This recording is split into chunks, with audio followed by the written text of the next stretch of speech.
Heather, as Mike mentioned, there's the constitutional aspect, which you mentioned, but there's also the political consequences. Whether they're good or bad, there's going to be a political fallout. Are you worried about the impact this could have on 2020 and how it would shine a spotlight perhaps on Joe Biden, who's leading in the polls? Listen, Joe Biden was quite measured in his comments about this. It needs to be investigated, needs to be examined. The Congress needs to do its job, and the Congress will do its job. Congress will also investigate and will also legislate. And that is what they've been doing up until now. There are many, many measures that have been approved by the House that are sitting in Mitch McConnell's graveyard, and they're just waiting to be examined and legislated and passed by the Senate, unfortunately. And the Congress will continue to do that. What is unique about this situation is that there are a lot of districts that have flipped from red to blue in 2018, and those districts are quite conservative districts. And the freshman members who are sitting in those in the House right now, young Democratic members of the House, they don't take their seat for granted. They're working very hard to preserve it. They know that those kitchen table issues are what put them into the House. They will continue to legislate on those issues, but many of them come to the House with a national security background, and 7 of them penned an op-ed in the Washington Post yesterday. And they take quite seriously the oath of office that they swore when they were serving in the military, in the CIA, in the NSA, so and now as members of the House. Do you think that there will be an impeachment vote? Do you think it will come to an impeachment vote in the House? Listen, they don't need to take an impeachment vote to open this inquiry. They have 2/3 of the Democratic caucus, and there's more than the House is a majority Democrat. Okay, they can proceed now with full steam ahead with these inquiries that are going in the committees, okay? And the review on this particular issue about the Ukraine or anything that comes out of the whistleblower complaint can go forward in the intelligence committees, both in the House and if the Senate wishes to sit in joint session, which I believe they do because they have taken a unanimous vote that they want to see the whistleblower complaint, which means the GOP is also behind this, and they also want to hear everything behind this whistleblower complaint. Negotiations even going on right now, reportedly between White House lawyers and congressional attorneys about releasing the whistleblower report. Would it be redacted? Would it be in full? And who would get to see it? We also want to note last night, here on i24 News, we interviewed Democratic Senator Bob Menendez from New Jersey about the launching of the inquiry at this time.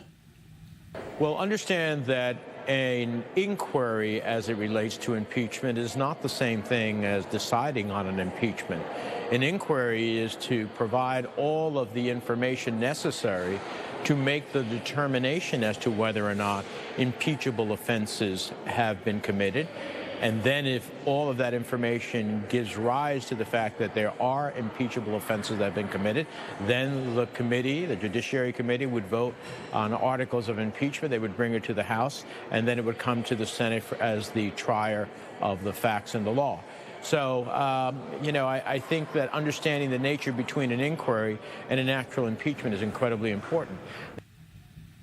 Heather, are you disappointed that an impeachment inquiry wasn't opened on largely the same set of facts for a quid pro quo with Russia, with the Russian meddling in the election, with the Mueller report? Should this have been done earlier? Shouldn't Pelosi have done this before?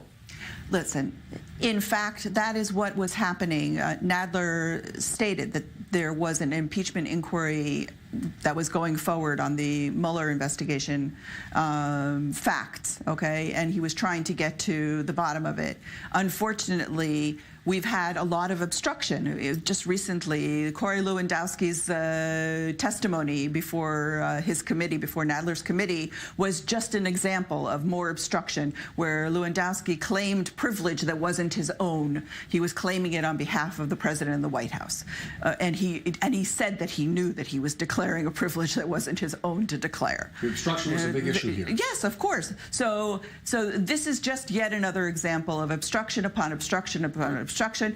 And the fact of the matter is that we only needed a majority in order to proceed with an inquiry. Now we have more than 2/3. of the House, and so we're moving forward, and we have many of the more conservative districts who are on board, and so we also have the Speaker taking a lead position on this, and that is what is different today. All right, Heather, thank you so much. I want to touch base with i24 News religious affairs correspondent Mike Wagenheim, live for us in New York this morning. Mike, Trump faces a formal impeachment inquiry. It's only the fourth time this has ever happened in American history. What does this mean for the Trump Middle East peace plan? Is this the nail in the coffin for the release? Nail in the coffin was long ago. This shouldn't impact the peace plan positively, negatively, or anything else in between. You kind of, when you're dealing with President Donald Trump, you're kind of factoring in, baking in the cost of doing business, the distractions that come up, the various misdirections that come up. So this is not going to affect the delivery of the peace plan. If it wasn't this going on for Donald Trump, it would be some other distraction, usually self-created from within the White House. So the peace plan was likely not going to be rolled out to begin with, at least not in its form that anybody really expected. It was labeled a vision a few weeks ago, and I think that's more of the angle that the White House is taking at this point, not knowing where the Israeli government is heading at this point, still dealing with the Palestinian Authority that is obstinate and not acquiescing to the White House's demands, and dealing with an Arab world that they thought was going to come on board with their plan, their vision, and they just haven't come around. So the nail in the coffin was long ago. This won't have any impact either way. So, Mike, then in terms of Trump's other Middle East policies, especially with Iran, could this reframe his efforts diplomatically when it comes to bringing Iran to the negotiating table, with even perhaps a meeting at the UN this week?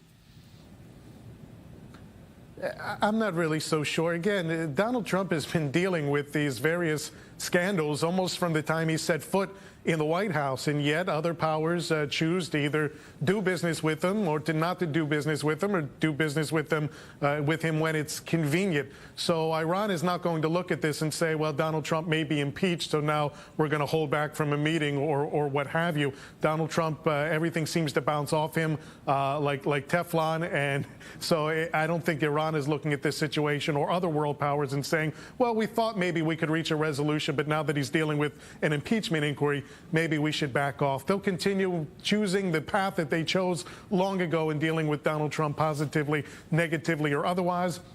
I don't think it's going to impact Donald Trump's vision of what he wants to do with Iran. Remember, you have to have some sort of coherent policy in order to allow things like this to redirect you in one direction or another. There hasn't really been a coherent policy, at least not at the presidential level, when you're dealing with Donald Trump. Seems to wake up in the morning and decide where he wants to head. So the fact that he's now suddenly dealing with an impeachment inquiry, I don't think is going to impact his foreign policy. All right, Mike Wagenheim, live for us in New York. Thank you so much, Mike. Good to see you. And Heather as well. Thank you so much, Heather Stone with Democrats Abroad Israel, for your perspective as well.